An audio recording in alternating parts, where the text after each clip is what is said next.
I was treating a lot of people. And by that time, when Museveni took over, they found that I'm Kolalis LAKWENA.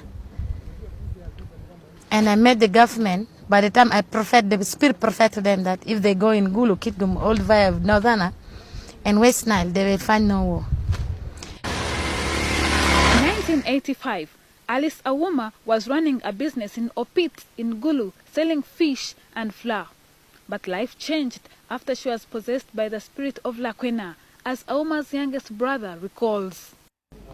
The spirit came and lifted her up, and later she came with the Bible. Then at that moment, she immediately went to what? To my son Fall, where she stayed there for 40 days in the water. Then later she came back and she started feeding people, casting demons, and doing a lot of miracles. A lot of people saw this miracle. And they asked, what is happening? They say that you wait for her at midnight.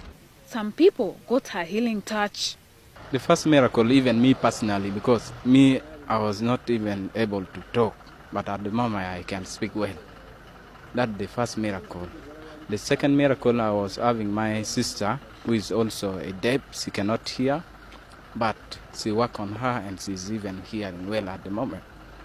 The spirits gave her a directive to create an army that would stop the chaos and bloodshed that was going on in Acholi.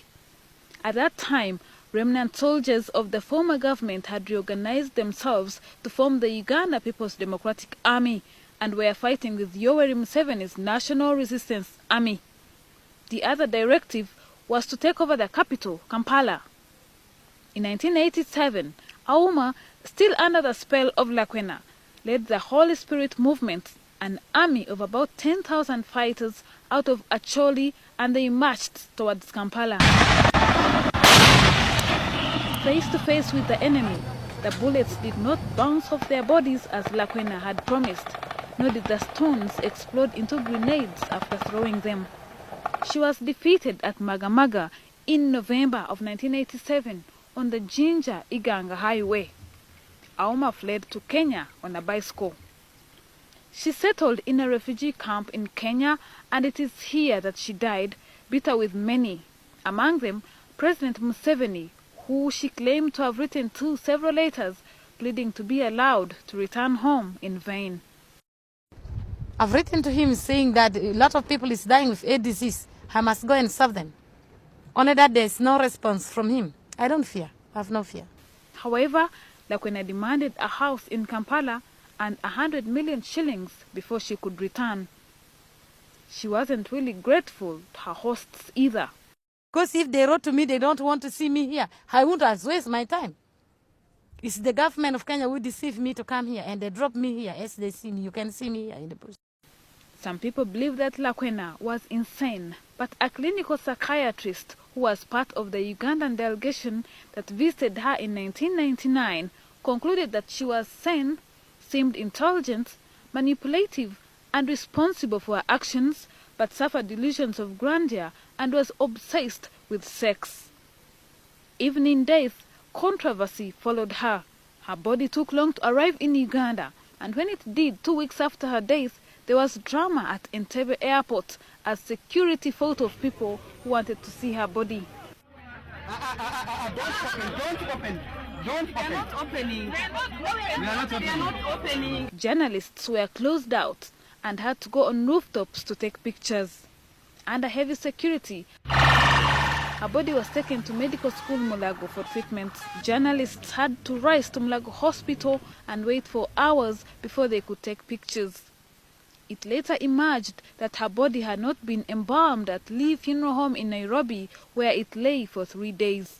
We were very disappointed because, according to the report from Nairobi, the body was embalmed.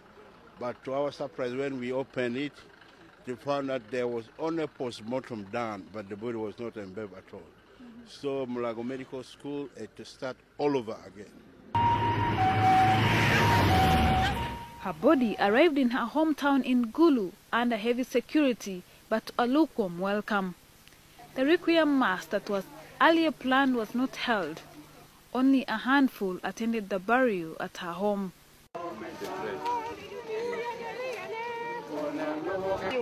Despite her failed military mission, her place in Ugandan history is secured by the continuation of the LRA war, which she inspired.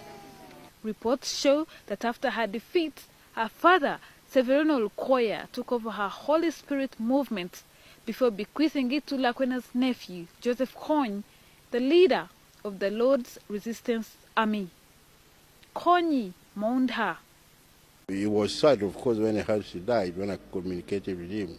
Although Lakwena is gone, she will continue to hold a special place in the annals of history of rebel movements in Uganda. Agnes Asimwe, NTV News.